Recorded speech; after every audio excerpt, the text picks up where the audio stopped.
رمضان کے بعد ایک مسلمان ایسا بن جائے اسے رمضان کے بعد نہ تو سکون آئے نہ ہی نیند آئے اور اس کی دل میں چین اور سکون کا احساس ہی نہ ہو۔ رمضان المبارک اپنی تمام تر رحمتوں اور برکتوں کے ساتھ جلوہ افزا ہوا تھا اور بڑی تیزی سے ہمارے درمیان سے رخصت بھی ہو گیا۔ یہ مہینہ ایک مسلمان کو ایمانی اور عملی طور پر عروج اور بلندی عطا کرتا ہے، جو مسلمان کا عظیم مہینہ ہے، جو اسلام میں مطلوب اور مقصود ہے۔ عملی طور پر ان میں بھی اسپرٹ پیدا کی جاتی ہے کہ اگر ہم رمضان کے بعد بھی اسی رفتار سے سفر جاری رکھیں تو آخرت میں ہمیں آسانی ہو سکتی ہے اور ہمیشہ کی زندگی بھی راحت اور نصیب والی ہوتی ہے، جن کا آج تصور بھی نہیں کیا جا سکتا۔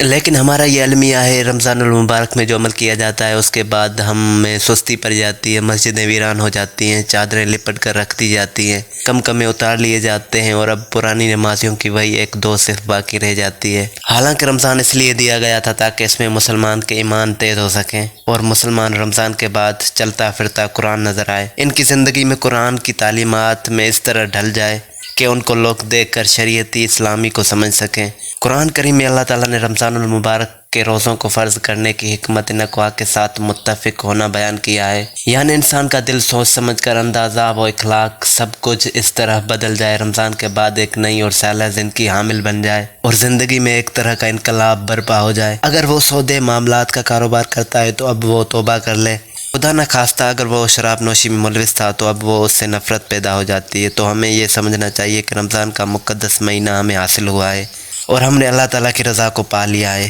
ورنہ بظاہر رمضان کا مہینہ ہم نے پایا اور کچھ حاصل بھی نہیں کیا، بغیر وہ ہم سے رخصت ہو گیا تو اہل ایمان کے لیے یہ بڑی مایوسی کا ذریعہ بن سکتی ہے۔ رمضان المبارک میں ایک روزے دار کو اللہ تعالیٰ کے وجود کا احساس پختہ ہو جاتا ہے۔ یہی وجہ ہے کہ سخت دھوپ اور گرمی میں جب کہ پیاس سے زبان خشک ہو جاتی ہے، اس وقت بھی تنہائی میں پانی پینے کی غلطی نہیں کرتا، عمل کے اعتبار سے بھلے جیسا ہی ہو، مگر روزے کی حالت میں صبح سے شام تک بھوک اور پیاس کو بڑی دیر سے برداشت کرتا ہے اور اسے یقین ہوتا ہے کہ میرا رب مجھے دیکھ رہا ہے۔ اگر میں تنہائی میں بھی کچھ کھا پی لوں تو انسان کی نظر سے تو میں بچ سکتا ہوں، لیکن اللہ کی نظر سے بچ نہیں سکتا۔ رمضان المبارک کا یہ پیغام ہے، جس طرح اس مہینے میں اللہ تعالیٰ کے وجود کا احساس پختہ ہو جاتا ہے اور چلتے پھرتے اس کا ڈر دل، اسی طرح رمضان کے بعد بھی اللہ تعالیٰ کے وجود کا ڈر ہو۔